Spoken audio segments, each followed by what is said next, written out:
Владата уште еднаш ги укина сите незаконски решенија на техничките министри Оливер Спасовски и Фросина Ременски.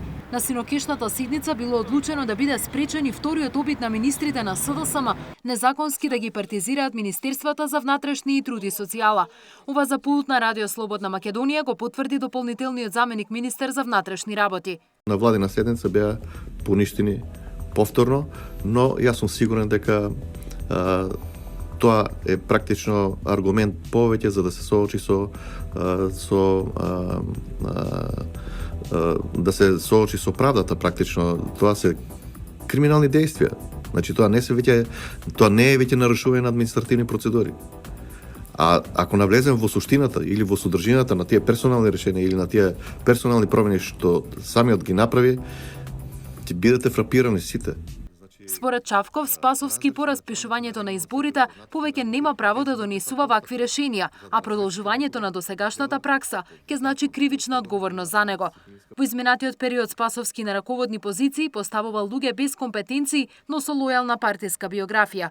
Иако техничкиот министер тврди дека решенијата не се поврзани со изборите, па имал право да ги донесе без подписот на заменикот од ВМРО ДПМН, во самите решенија стои дека ќе важат до одржувањето на изборите. Зашто донесува решение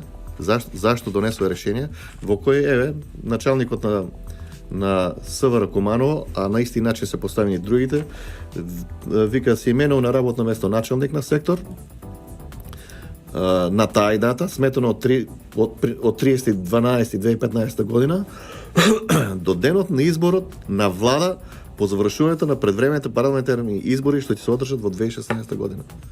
Па самиот се демонтира. Он потврдува дека тоа решение во врска со изборите. И зашто да го нема мојот подпис? Второто е унапредувањето надвор од системот на кариера по неколку скалела, по 9 скали, по 9 хиерархиски нивоа, по 7 хиерархиски нивоа. Тоа не било од осамостојаноста на Република Македонија до сега. Значи тоа е единствен пример. Тоа е единствен пример на такво неодговорно однесување.